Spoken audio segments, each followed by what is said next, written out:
Kenapa ya Ustaz saya sering dengar ngapain sih baca Yasin pada malam Jumat? Saya tahu si Ustaz baca Al-Kahfi lebih baik. Tapi memang salah kalau baca surah Yasin pada malam Jumat pada malam Jumat, mohon penjelasannya.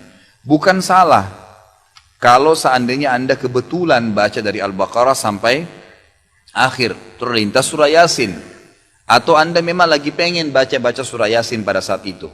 Yang keliru kalau Anda tentukan setiap malam Jumat baca Yasin. Penentuan sebuah ibadah di waktu tertentu itu butuh dalil, butuh penuntun, gitu kan? Penuntun. Kalau Al-Kahfi jelas ada perintahnya, Kalau ini tidak ada perintahnya, tidak ada hadis yang khusus menjelaskan baca Yasin di malam Jumat. Nah, kalau kita kebetulan mau baca, pengen baca surah Yasin, umum saja gitu, bukan karena ditentukan malam Jumatnya, maka dibaca silahkan. Tapi kalau dihubungkan dengan waktu malam Jumat gitu kan, apalagi dengan tempat tertentu, ini butuh dalil penjelasan, butuh dalil untuk menjelaskan. Jadi sebenarnya tujuannya ikhwas sekalian bukan menyoroti surah Yasinnya, jangan salah faham masalah ini. Tapi saya hanya ingin mengajak kita semua ini kembali kepada kemurnian ajaran Nabi Muhammad SAW. Apa yang beliau tuntun kerjain, yang tidak ada tuntunannya jangan ditambah. Sedangkan yang sudah ada sudah banyak sekali gitu kan. Kalau kita hanya pilih Yasin daripada surah Al-Kahfi, berarti kita meninggalkan yang lebih pantas gitu kan. Semestinya begitu. Jadi memilihnya di waktu malam Jumat ini butuh dalil yang menjelaskan.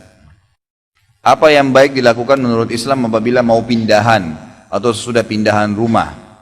Apa perlu diadakan syukuran atau pengajian? Setahu saya tidak usah, nggak perlu. Jadi tidak pernah ada riwayat disebutkan untuk Nabi SAW baru bangun Masjid Nabawi atau Masjid Kuba, kemudian buat acara syukuran. Belum ada sebenarnya itu. Jadi ringankan aja saudaraku, ringankan aja, nggak ada masalah. Nggak ada istilah nanti jadi bala, jadi masalah kalau nggak syukuran, nggak ada kok, gitu kan. Tapi kalau seseorang sebagai tanda syukur kepada Allah Subhanahu Wa Taala, dia mau menyembelih hewan, kemudian memberikan makan orang miskin, mungkinlah. Atau memanggil kerabatnya untuk datang, ini sebagian ulama mengatakan sudah ada. Tapi jangan dianggap bagian daripada syariat ya, karena tidak pernah disebutkan riwayat Nabi SAW pada saat tinggal di rumah beliau atau beliau menikah dengan istri yang baru, beliau pada saat poligami lalu beliau belikan atau siapkan rumah untuk istri yang barunya kemudian dirayakan, tidak ada. Waktu Nabi SAW menikah dengan Sofiyah,